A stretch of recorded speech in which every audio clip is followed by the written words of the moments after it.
Ready for a career where you could be creative, make an impact.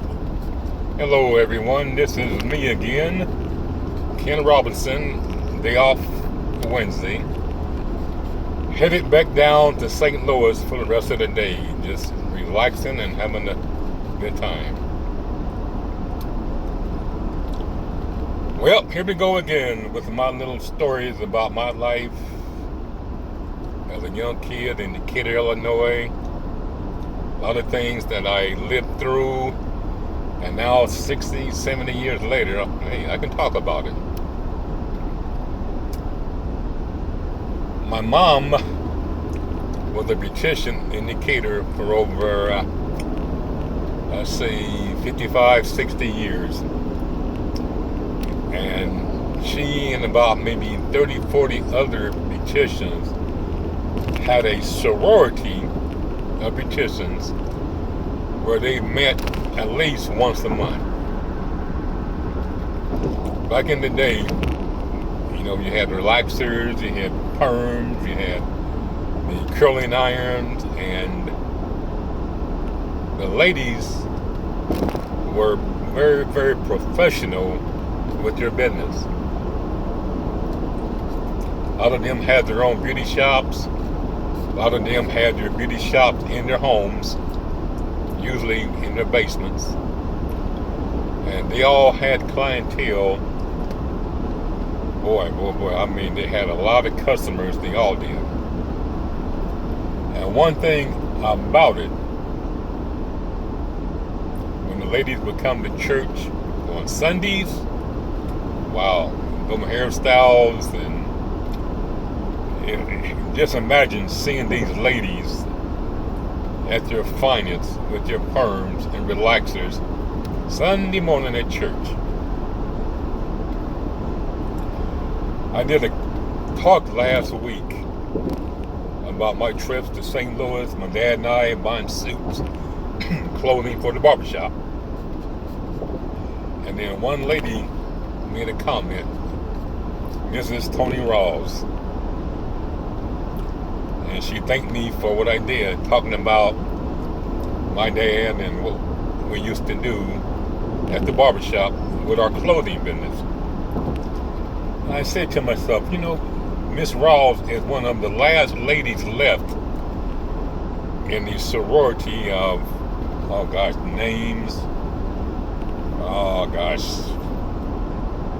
And they were Decatur finest. People like my mom, Wadeen Robinson, Sally Abel, boy, Mitch Crutchfield,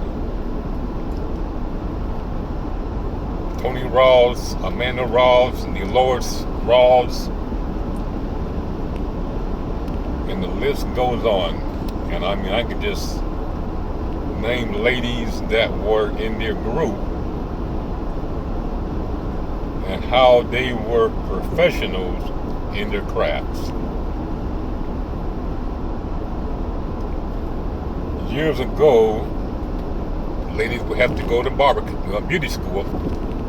Later, the barber colleges started doing both barbershops and beauty shops all at the same time. But back in the 60s, 70s, 50s, like when I was a kid, they had to go to beauty school. And I mean, when they finished on beauty schools, they were ready for the world. Also, too, back years ago, they would have a person come around every year from the state, maybe sometimes twice a year. And the first thing they would do, they would check your license to make sure that you was qualified to do your craft. Barbershops the same way. Everyone that worked in my dad's shop, he made sure that they were licensed, went to school, and made sure that they put their license on the wall behind their chair. That's just how it was back in the day. They were professionals. And by the way, Dad still has his barber college book from back in the 40s. And I have it. I go through it every now and then. And to read all the chemistry that they had to know, dermic, epidermic, temperatures of skin and all this here, hair types, particles, all within these books. And I'm saying, man, these guys were like going to college or taking chemistry way back in the 40s and 50s. This book is awesome. And I commend all the beauticians, all the barbers from way back in the day who went to school, who learned the craft. And that sorority was around for, I know, 60 years plus. Whenever one would pass, they would all go to the funeral. They would speak. And the last one that I went to was Mitch Crutchfield. And I did see Miss Rawls there, Tony Rawls. But the rest of them ladies, they've been passed on for years. But I remember them back when I was a kid. Golly, boy, they was masters of their crafts. And I used to supply hair products to all the beauticians in Decatur, Springfield, Champaign, Peoria, Danville. And every year they would have a hair show in Chicago called the Midwest Hair Show.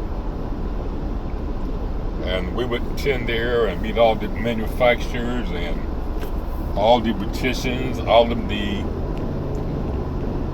salespeople that were selling their products back in the day. Then we would go to hair shows in Memphis, which was always called the Magic in the May for years. And again, though, we would meet the manufacturers of the companies, like the Ultra Sheen, Stay Soft Fro, Blue Magic, Luster Silk. And these were all black companies, all black manufacturers that owned their companies way back in the 60s and 70s. I mean, here we were around multimillionaires at these hair shows back in the day.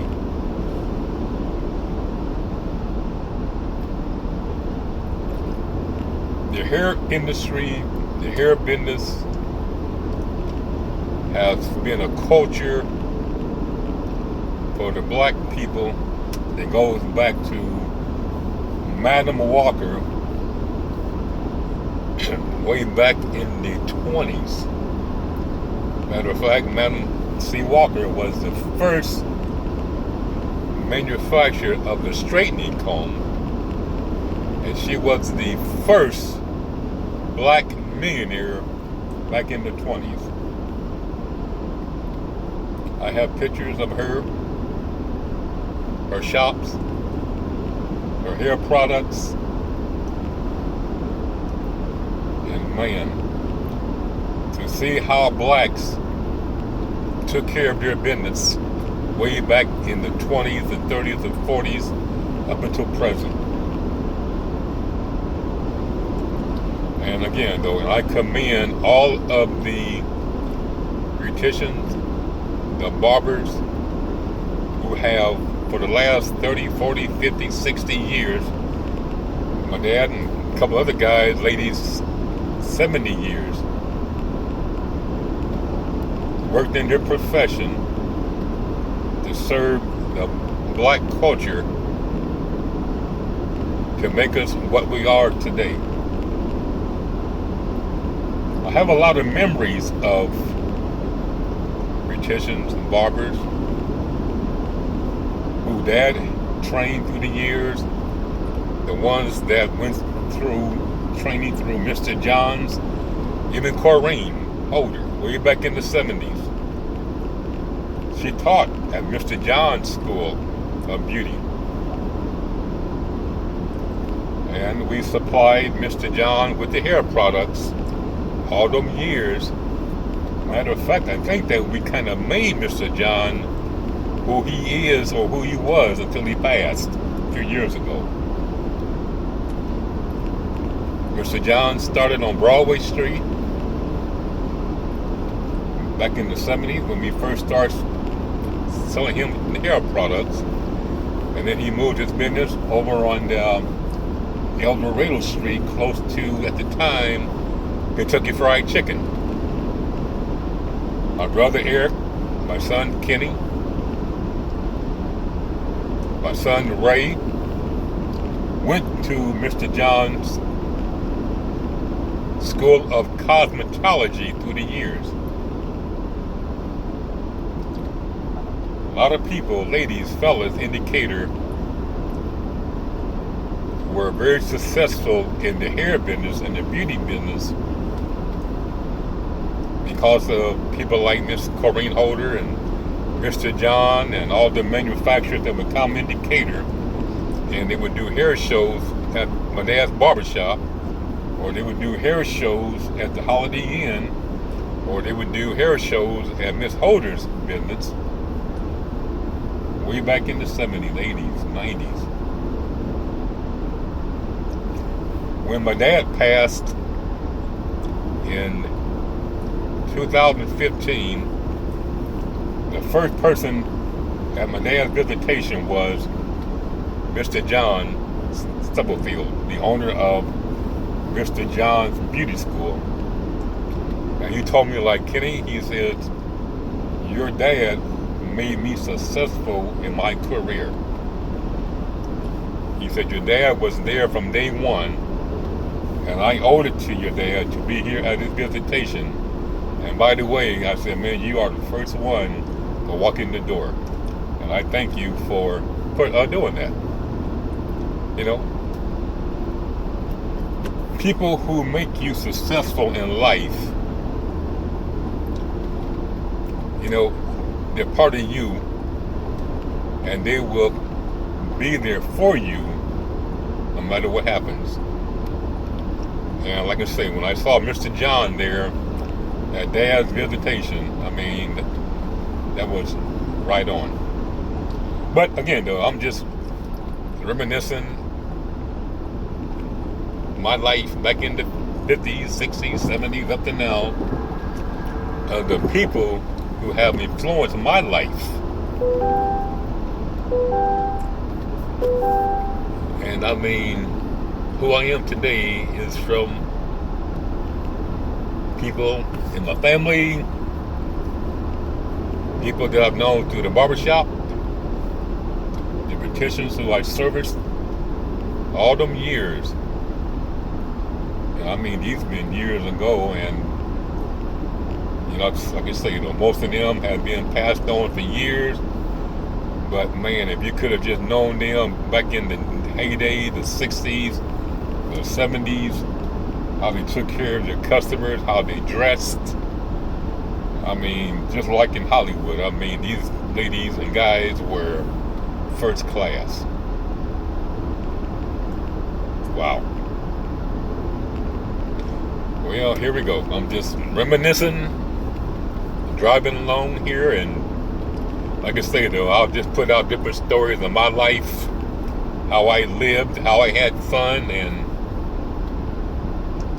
all the older people that made me who I am today. And I just want to say thank you to everyone, to your families and your friends, because, hey, who we are today is because of our past relatives and our ancestors